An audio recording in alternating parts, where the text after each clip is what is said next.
Oh, snap. Welcome in, everybody. Good to see you guys. Make sure you subscribe to the channel if you like true crime. Leave a like on the video and welcome in. Oh, man, everybody's coming over from TikTok. We were live on TikTok, did a couple of cases over there. Here we are on YouTube. Shout out to y'all. Thank you so much for being here. Thank you for joining the channel, y'all. Thank you for sending the super chats, doing all that cool stuff over on YouTube. I appreciate it. Thank you for the love. It helps me go live every single night. Thanks for being here, y'all. Make sure you leave a like. All right, so we're going to talk about this one. This is the Ashley Wadsworth story. And apparently, she had a long-distance boyfriend, I think in the UK, and she was from Canada. And he turns out to be some kind of crazy, like, psychopath, just dude went nuts, right? I don't know. Let's go ahead and jump in to this case, y'all. Holy hell. By the way, make sure you go and show behind. Oh, which was this one? No, this one is Beyond Evil, the podcast. The link is down in the description. Make sure you go subscribe to that channel. That's the video that we're going to be watching. All right, y'all ready for this one? I'm going to shrink myself down and let's start it. Oh, my temper coming back. This fucking thing on my fucking lip. I'm gonna fucking. It's fucking big. Whoa. My fucking lip. Well, this escalated quickly. It's fucking driving me crazy. I'm so fucking ill. This is the voice of Jack Sepple, a 23-year-old man from Essex just outside of London. Dude looks crazy as hell. By the way, y'all, is the levels okay? Can y'all hear me? Can you hear this? Thumbs up in the chat. Everything good? Ashley Wadsworth flew 4,500 miles from Canada to meet Jack, whom she had been talking with on the internet for nearly 10 years. Ashley dreamed of a man she would spend the rest of her life with. Tragically, she would be right, because less than 4 months after meeting Jack Sepple, she would be dead. Many of you watching this will have children and access to the internet. You are about to find out what happens when the two combine with horrific consequences. After listening to this case, you may think twice about what your children are doing and who they are talking to on the internet. Oh man, not the damn interwebs. Before we begin, we would like to send our sincere condolences to all of the family and friends of Ashley Wadsworth. From about the age of 11 or 12, Ashley Wadsworth had been in an online relationship with a man she had never met and who was 4 years her senior. Now, of course, had this been a face-to-face... Oh, wait, I was about to say, she was 11 or 12. How old was he? Well, I guess even still, he was 4 years, so he was like 15 or 16? That's still a little weird. relationship, it would have been illegal because Ashley was so young and below the age of consent. But such is the modern world where the internet is the center of so many people's lives. It was legal. Ashley, born on the 25th of July, What? 2002 in Vernon, British Columbia. Her parents had divorced when she was very young. However, the divorce seems to have been amicable as both her mother and father were still devoted to their children before anything else. Growing up, Ashley lived with her mother and her older sister, Haley. Vernon, British Columbia offers a lot of benefits. It is a safe and tight-knit community where people live happily. But for a young person, it could be considered a little claustrophobic, offering little in terms of excitement and adventure, something that a lot of young people want. Ashley was no different. Although she loved her hometown and family, she always wanted to see more of the world and had no intention of staying in one place her whole life. Ashley was described by her family as the backbone that held them all together with an unforgettable laugh and smile. From the age of 14, Ashley was blossoming into a very talented young woman. She worked hard at school and aspired to become a lawyer, but she also worked hard out of school, doing various jobs to earn herself spending money. It was said that Ashley had it all. She was good-looking, intelligent, spoke 3 languages, generous, and excelled at sports, especially her ability for skiing, which seemed unparalleled amongst those that she knew. Ashley maximized all of the gifts that God had given her and had already made plans for her future. The world was to be her oyster. By the age of 18, Ashley had been accepted into a university and had become rather religious, choosing the Church of Latter-day Saints, otherwise known as the Mormon Church. Would be said that Ashley's main and possibly only weakness was love. More specifically, the love she felt for I didn't know that the Mormon Church went up into Canada. I didn't know that. Did y'all know that? Jack Sepple. It is unclear if Ashley knew, but Jack was seeing other people the whole time the pair was communicating. That's hardly surprising, given that they were 4,500 miles apart, but Ashley wasn't. She was devoted to Sepple, either because of her naivete or her genuine feelings for what could be her first love. Jack had wooed Ashley from a young age, always being overly nice to her and even regularly posting presents out to Canada for her. Ashley had been so taken in by Jack that after 8 years of communicating with him over the internet and by phone, she decided she wanted to make the trip to England for herself. From her perspective, even if things didn't go to plan with Jack, at least she would fulfill one of her other ambitions, that is to see other places in the world. So in a way, it was killing 2 birds with 1 stone. Ashley's drive and determination had to be admired. Naturally, her parents were worried about her, but she wasn't a child anymore. She was a young woman who wanted to see the world, so there wasn't anything they could really do about it. Ashley knew what she wanted and was determined enough to make her own way in the world.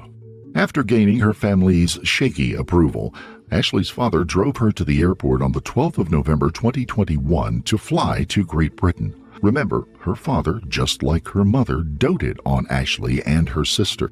For Ashley's father, it was heartbreaking, that parting of ways, even though he believed it to be temporary. They embraced and kissed each other goodbye. Ashley walked into the airport terminal, luggage in hand, waving one last cheery goodbye to her father before disappearing into the hordes of travelers in the Don't tell me that she's just never going to come back. terminal. Neither of them could have known at the time, but Ashley and her father had just bid farewell, their final time, and they would never see each other alive again. Of course, Ashley believed that she was pursuing love and a new adventure. After almost a decade of talking to Jack Sepple, she was no doubt excited. But the truth was, like most people who meet on the internet, it is impossible to know what the other person is really like until you meet them face to face. Ashley was about to find out who her boyfriend really was. Only in his early 20s, Jack Sepple already had 8 criminal convictions for abusing his former girlfriends. Oh, Jesus. Most of the convictions were for domestic violence, and 2 of his This is going to be terrible. former partners had been forced to take out restraining orders against him. Perhaps most shocking of all, Sepple's own mother had taken out a restraining order against him. That was because of the abuse he subjected her to, including smashing up her car and home. In His own mom?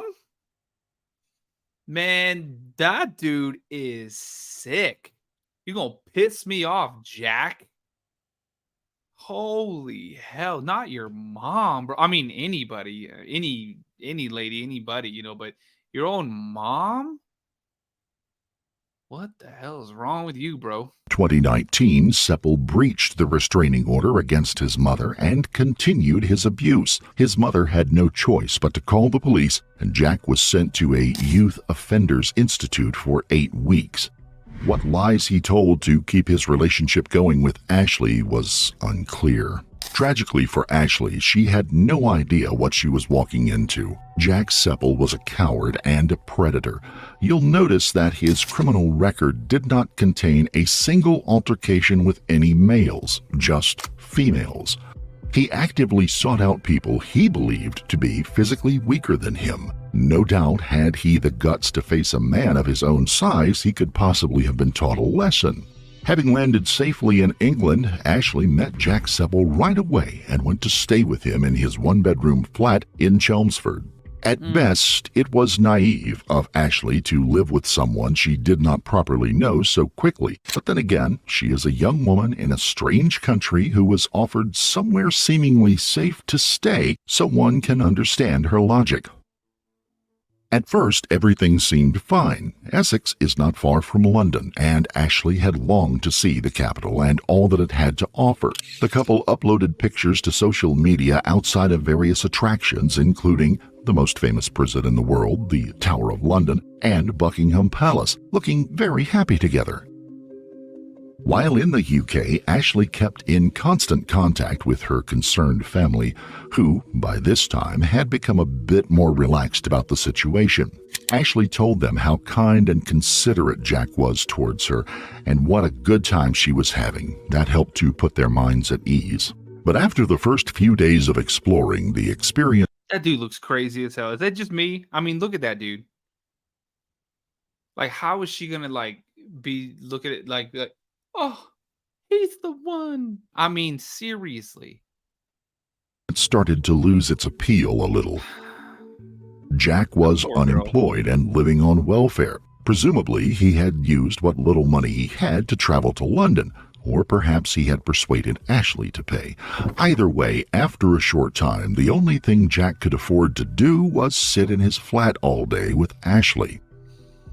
Surely, from her point of view, this was not the adventure she had dreamed of. Ashley wanted to visit new places in the UK, London, Manchester, Edinburgh, and she wanted to see such attractions as Stonehenge, the art galleries, museums, not to be trapped in a poky little flat in Essex. As we know, Ashley was intelligent and nobody's fool. However, maybe unwittingly, she had put herself in a difficult position. She was in a strange place where she knew no one. She was staying with a guy who had not lived up to her expectations. She had nowhere else to stay, and for all she knew, if she said the wrong thing, she could be made homeless.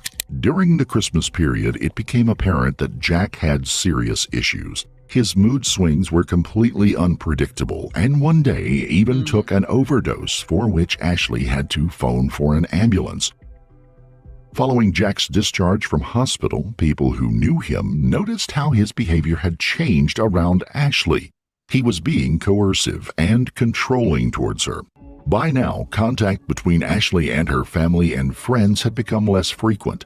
This was because Jack had taken control of her social media accounts. She wasn't allowed to contact anyone back in Canada without... Of course he did.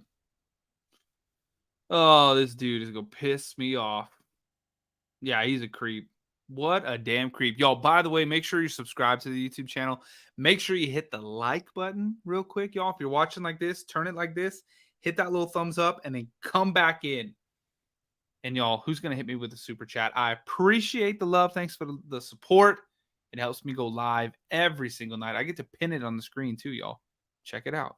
All right, let's keep going. Without his say-so, he changed her passwords and even deleted numerous posts she had put up. By now, if Ashley wanted to speak to her family, she had to do it quietly without Jack overhearing. Even from 4,500 miles away, her family knew something was wrong. Ashley would whisper during conversations and even told family that he hit her around the head with a glass. Her family was obviously frantic with worry and probably felt completely helpless with her being so far away. Ashley knew what was happening was wrong because she made video diaries of each incident and injury that she was subjected to. But even when her family begged her to come home, she said she didn't want to and everything was fine. We can't be sure why she was adamant that she wanted to stay with Jack. Maybe it was because she had been speaking to him for so long that she didn't want to give up on the possibility of a relationship. Maybe it was because she was young and just didn't fully understand that it was not normal behavior. Or maybe she didn't want to prove her parents right by coming home and admitting that the whole thing had been a big mistake. After all, what teenager wants to make that admission to their parents? I mean, On Tuesday, the 1st of February 2022, a loud, blood-curdling scream is heard coming from the flat on Tennyson Road. Ashley is seen running out of the flat, screaming and crying. The neighbor next door hears the commotion and comes outside. Ashley explains that Jack had picked up the couple's kitten and thrown it against a wall. The neighbor is sympathetic, but there wasn't a great deal she could do about it. The damn kitten? Jack, I already didn't like you. Now, I hate you. I don't like you at all. In fact, you're going to burn in hell. Jail and then hell. This is crazy, y'all. Ashley then makes a huge mistake. She returns to the flat inside with Jack. Jack was in the middle of smashing up the flat when he spots Ashley, who he then physically beat badly. After the horrific beating, Ashley walked out of the flat and back to the neighbor. She explained how frightened she was that Jack was going to kill her. The reason this whole incident had taken place was because Jack had seen Ashley looking at a picture of a woman on her phone. Not that it really matters why, of course. There is no excuse for any man beating a woman this way. By now, the neighbor can see the severity of the situation and tells Ashley to stay with her while she calls the police. But shockingly, like so many abused people in this type of situation, Ashley refuses to get the police involved for fear of getting Jack in trouble. Sadly, the neighbor went along. No! Oh, it's so sad. Along with Ashley, but we also can't blame her.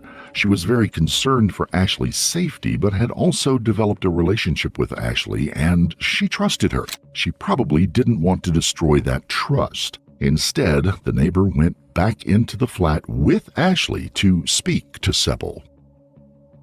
Jack Sepple, as you might imagine, was unreservedly apologetic.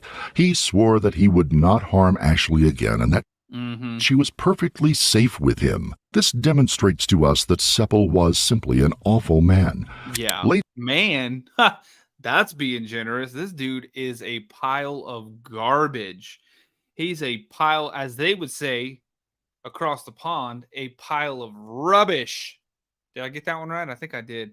What? Oh my God. You're going to burn in hell for that one, Jack.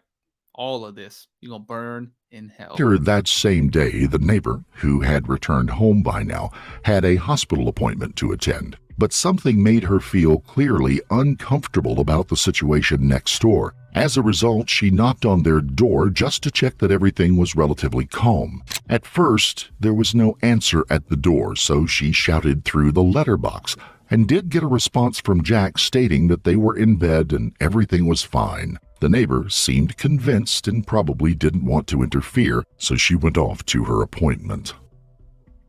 It seems, however, that Ashley finally was less convinced. The physical beating she had suffered was the final straw. Yeah. She got straight on the phone to her family, who said they wanted her to come home straight away, and eventually Ashley agreed. Within an hour, Ashley's grandmother had booked a flight home, which was due to leave in 2 days' time on February the 3rd. Oh, no, and she couldn't get out fast enough? Man, don't tell me that. I want her to be okay. Fortunately, due to COVID tests being required at the time, that was the earliest flight they could get. But tragically, Ashley would make the fatal error of telling Jack she was leaving. Oh, no. Most therapists would say the most dangerous and unpredictable moment for an abuser is when they believe they're losing control of their victim. Ashley was now regaining control of the situation and retaking her independence by leaving Jack, which would have tragic consequences. Jesus, hold on, y'all. Montreal is pissing me off. She's knocking everything over. She's moving everything out of the way. Get down. Okay, we're good. Whatever Jack's reaction to Ashley saying that she was going home, it was clearly not a positive one. While in England, Ashley had managed to make a few friends in the local Mormon church she attended regularly. Although she couldn't access her own social media accounts, Jack having changed the passwords, she That part is sick. was able to access his account instead. Ashley quickly shot off a message to two of her friends from the church telling them that she needed their help. It was an emergency and they should come right away and get her. This was followed by another message a couple of hours later stating that everything was fine and she was going to get her COVID test and go home. Despite the message saying that everything was okay, the friends were convinced and still went around to check on Ashley that afternoon. Ashley's friends were right to be concerned. In case you hadn't guessed, the second message was actually sent by Sepple, not Ashley. The two friends repeatedly banged on the front door and shouted through the letterbox without reply, but they could hear someone moving around inside. Finally, at 4:01 p.m., the friends called the police. British police often get criticized for the way they operate, but in this case, they were impeccable. As they enter the property, they dash around from room to room trying to find a young woman inside who needed their help and protection. But tragically, they were too late. The officers entered the bedroom to discover the body of a young woman surrounded by a sea of blood-stained sheets. Ashley Wadsworth had been stabbed approximately 90 times. Her My God. so-called boyfriend, Jack Sepple, unbelievably, was in the process of FaceTiming with his own sister with the lifeless body of Ashley in the background. Jack tries to explain the scene away with a simple apology. He says that he went psychotic, strangled, and then stabbed her, and that he was sorry. Dear Lord. Jack's pathetic excuse for an apology went almost unnoticed by the attending police officers. One of them arrested him while the others set for calling an ambulance and administering CPR on poor Ashley in a forlorn attempt to keep her alive. Paramedics arrived swiftly and they did everything they could to try to bring Ashley back, but it was hopeless. Her fragile young body had long given up its fight for life. She had been dead for such a long time that rigor mortis had set in. Oh, no. Rigor mortis will take approximately 2 hours to affect the facial muscles before spreading to the rest of the body, with the process completing within 6 to 8 hours after death. That is so sad. Trying to save her life was heroic by police and paramedics, but there was zero chance they could save her. She was formally pronounced dead at 4:30. Jack portrayed himself as someone who may have been clinically insane, even calling himself psychotic. But as we learn more in this case, we see that it simply wasn't that straightforward. This young woman had been subjected to a horrific ordeal for months before her final tragic end. Jesus. Ashley had been stabbed no fewer than 90 times. The autopsy crazy. also revealed how bravely she had fought back during her final moments. Defensive wounds were found on her hands, arms, and wrists where she tried to fend off the knife over and over again. The vast majority of stab wounds were located in Ashley's chest. There was no doubt that Sepple had intended to kill her from the start. One chest wound is enough to kill a person, but Yeah. dozens of them leave no room for reasonable doubt. All of her vital organs, heart, lungs, and liver had been cut to ribbons. On top of this, they found bruising That is disgusting. This poor woman. on her neck, consistent with Sepple's admission that he had strangled her. Other injuries also revealed the true extent of the horrors Ashley had experienced over the last weeks and months. Internal and external bruising was discovered all over her body. From her shoulders to her ankles, Ashley was covered in bruises. The bruising was so severe that it was reasonable to assume that Ashley had sustained regular beatings at least once a day for weeks, if not months. Oh my God. As far as the investigation went, it was an open and shut case, but the police still needed to piece together all of the evidence for the upcoming prosecution. They discovered that sometime around the murder, probably just after, according to the autopsy, Sepple had found time to upload a new post to Facebook. He changed his profile picture to a photograph of Ashley and himself smiling. Underneath, he wrote the chilling caption, "Mine forever." Again, a clear Whoa. sign that Jack was not insane. He was simply a control freak who had Yeah, lost just a loser. control of his long-suffering victim. The message was clear. If he couldn't have Ashley, no one else could either. Her poor parents, too, because they had a feeling and they were like, well, okay, you're a grown woman. I guess we'll let you go. In his mind, she was now his forever because he had Ugh. taken her life. This is a tragic tale that has played out so many times and continues to be played out. On this channel, we have seen it in the case of Hannah Clark and other crimes. We even saw it with Jeffrey Dahmer, who talked about ownership of his victims. Very sick people who believe they have a right to own another person.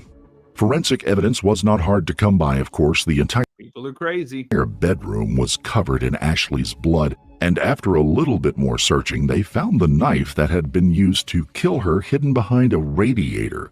Naturally, the knife was Dear Lord. littered with DNA of Ashley, and the handle had the DNA of Jack Sepple. Sepple was interviewed 3 times by police investigators, but for hour after hour, he simply answered no comment. Did you even say to PC Mills, I strangled her and stabbed her, or has he just made it up? No comment. The interviews, of course, Oh, I'd have no commented. My foot right in his ass. Allegedly TikTok. I mean, this isn't TikTok, right? This is YouTube. Allegedly YouTube. I guess I could say more things on YouTube, but still, I have to follow that with allegedly. My God, this dude's pissing me off. would still be entered in as evidence, but police felt they had Sepple dead to rights. What was most shocking Good. to police was a video they discovered on his phone taken at 12:45 p.m. Jack Sepple was already covered in blood and Ashley's body lay in the background. This was nearly 4 hours before anyone else arrived, which explained the rigor mortis that had set in at the time the emergency services got to the scene. The message in the video was a simple apology for murdering Ashley. What was really sick was that the video was addressed to Ashley's sister. Could you imagine somebody killing a family member and then sending you a video of them next to the dead body only to apologize? The only plus was that he didn't actually send the video. Whether he intended to or not is unclear. Gee. When you told officers you were sorry, I would suggest that was admission to you killing Ashley. Did you kill Ashley? No comment. Maybe it was part of Jack Sepple's strategy to get himself certified as insane. This would have meant he would serve his sentence in a secure hospital rather than a regular prison. He was sent for psychiatric analysis, but the psychiatrist said that he was perfectly fine to stand trial. They did establish, surprisingly, that he did have mental issues, but not to the extent that he could plead diminished responsibility and try to get off with manslaughter. This left him no room to maneuver, and for the first time in his life, Sepple did the decent thing. He pled guilty to all of the charges.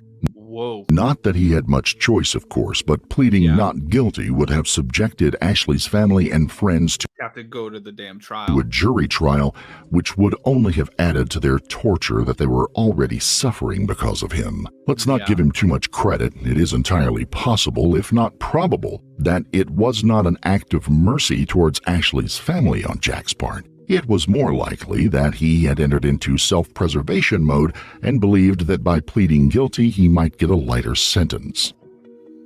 While on remand awaiting sentence, Jack Sepple decided it was a good idea to write Ashley's family and issue an apology to them. He tries to say that his mental health is not good, and that is what led him to killing Ashley. Again, I do not think that her family cares at all what you think your mental state is or anything like that. They want you to get tossed directly into a volcano. saying that he was sorry. Firstly, there was no chance that the family would forgive him. Secondly, it seems remarkable that he was even allowed to make any contact with the family of his victim at Yeah, that too. all. But thirdly, it has to be considered as to whether this was just another attempt by Sepple to prove to the courts that he had remorse for his actions in hopes of getting less years behind bars. Either way, it wouldn't do him much good in the long run. The sentencing hearing took place on the 10th of October 2022 at Chelmsford Crown Court. Ashley's family were also in attendance.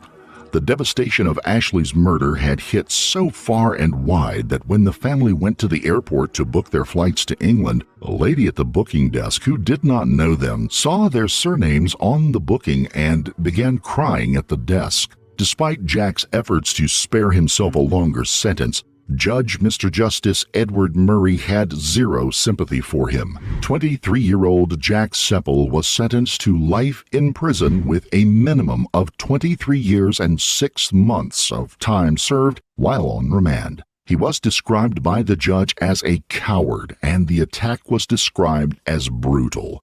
Ooh. Even when his time comes to an end, it is far from certain that the then 47-year-old Sepple will walk the streets.